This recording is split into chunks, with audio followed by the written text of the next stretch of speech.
போட்டார். அந்த விதையிலிருந்து விருட்சமாக வளர்ந்தவர் தலைவர் கலைஞர் அவர்கள். அந்த விருட்சத்தில் கனியாய் தற்பொழுது பழமாக பழுத்து நமக்கு பழங்களையும் இனிப்புகளையும் தந்து கொண்டிருக்கிறவர் திராவிட மாடல் முதல்வராக வீட்டுக் கொண்டிருக்கக்கூடிய நம்முடைய தலைவர் தமிழக முதல்வர் தளபதி அப்பா அவர்கள். நான் ஏன் தளபதியை அப்பா நான் கூப்பிடுறேன் அப்படின்னாக்கா, தளபதி அவர்கள் எத்தனையோ ஸ்கீம் நமக்கு தமிழ்நாட்டுக்கு சொல்லியிருக்காங்க. அது முக்கியமான ஒரு ஸ்கீம் என்னன்னா, நான் ஒரு பேராசிரியராக கல்லூரியில் வேலை பார்க்கறதுனால நான் சொல்றேன். அந்த நான் முதல்வன் அப்படிங்கிற ஒரு திட்டத்தை பார்த்தீங்க அப்படின்னாக்கா நம்முடைய தளபதி அவர்கள் தொடங்கி வச்சாங்க. அதன் மூலமா இன்னைக்கு கரண்ட் சினாரியோட 2025 சுமார் 50க்கும் மேற்பட்ட யூபிஎஸ்சி கேடர், அதாவது ஐஏஎஸ் பார்த்தீங்க அப்படின்னாக்கா இந்த நான் முதல்வன் மூலியமாக நிறைய பேர் தமிழக மாணவர்கள் இன்னைக்கு யூபிஎஸ்சியில் இன்னைக்கு ஜெயிச்சிருக்காங்க அப்படின்னாக்கா அது நம்முடைய திராவிட மாடல் முதல்வரின் மிக முக்கியமான திட்டம் இல்லையா? நான் மேலும் நான் சொல்லணும், எனக்கு டைம் பத்தல, நிறைய நான் எழுதிட்டு வந்திருக்கேன்.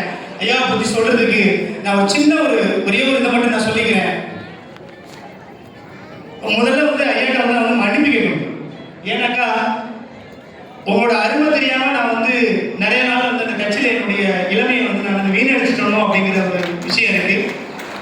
உண்மைதான். ஏன்னாக்கா நம்முடைய தமிழக முதல்வர் அவர்கள் பார்த்தீங்க அப்படின்னாக்கா ஒரு முக்கியமான விஷயத்த சொல்லியிருப்பாங்க. என்ன சொல்லியிருப்பாங்கன்னாக்கா, நான் ஓட்டு போடாதவங்களும் ஏன் எனக்கு ஓட்டு போடல அப்படின்னு வருத்தப்படும் அளவுக்கு நான் வேலை பார்ப்பேன் என்று சொன்னாங்க. பார்த்தீங்களா, அது உண்மை.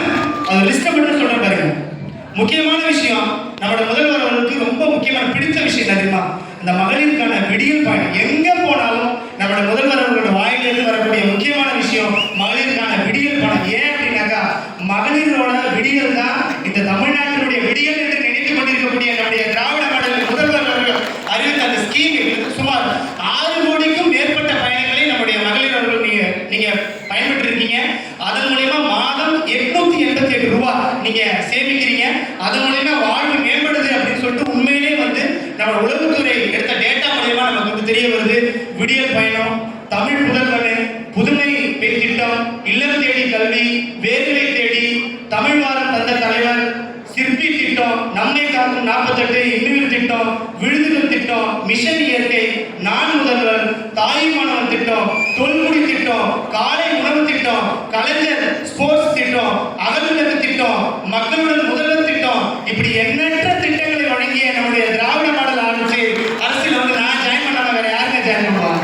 வேற யார் ஜாயின் பண்ணுவா? நான் அந்த கட்சியில இருந்தேன். நான் இல்லைன்னு நான் சொல்ல வரல. ஏதோ ஒரு துடிப்பு மிக்க இளைஞனா நான் எம்எஸ்சி நான் படிக்கும் பொழுது அவங்க பேசின அந்த தமிழ் தேசிய கருத்துக்கள் என்னை இழுக்குது. அதனால நான் போயிட்டு ஜாயின் பண்ணேன். ஆனா அந்த தமிழ் தேசிய கருத்துக்கள் எல்லாமே போலி தேசிய கருத்துக்களாகவும் இன்னைக்கு கமலாலயத்தை நோக்கி செல்லக்கூடிய கருத்துக்களாகவும் இருக்கிறதுனால என்னால அந்த இடத்துல தொடர முடியல.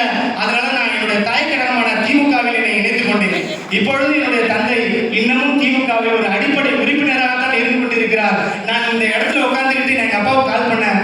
அப்பா, நான் இன்னைக்கு முதல்வர் முன்னாடி நான் பேச போறேன்.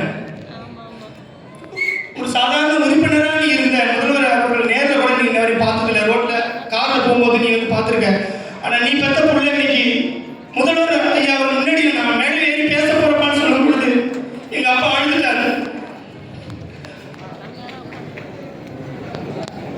இந்த வாய்ப்பை வழங்கிய எங்களுடைய மாவட்ட செயலாளர் ஐயா நிவேதா முருகன் அவர்களுக்கும், மருது என்னுடைய நண்பர், இனிய நண்பர், திமுக இளைஞரணி அமைப்பாளர் மருது அவர்களுக்கும் மற்றும் ஏனைய உறுப்பினர்கள் அத்தனை பேரும், எங்கள் மாவட்டத்தில் இருக்கிற ஒவ்வொரு நபர்களுக்கும், யாரையும் நான் பேர் சொல்லணும்னு வருத்தப்பட வேண்டாம், எல்லாருக்குமே, ஒன்றிய செயலாளர், கிளை செயலாளர், நகர செயலாளர், அத்தனை பேருக்கும் என்னுடைய தரம் சிரம் தாழ்ந்த வணக்கங்களை தெரிவித்துக் கொண்டு, நன்றியை தெரிவித்துக் கொண்டு, எனக்கு இத்தனை நேரம் வாய்ப்பளித்த அத்தனை நல்லுணங்களுக்கும் நன்றியை தெரிவித்துக் கொண்டு நான் விடைபெறுகிறேன். நன்றி, வணக்கம். அடுத்த மாவட்ட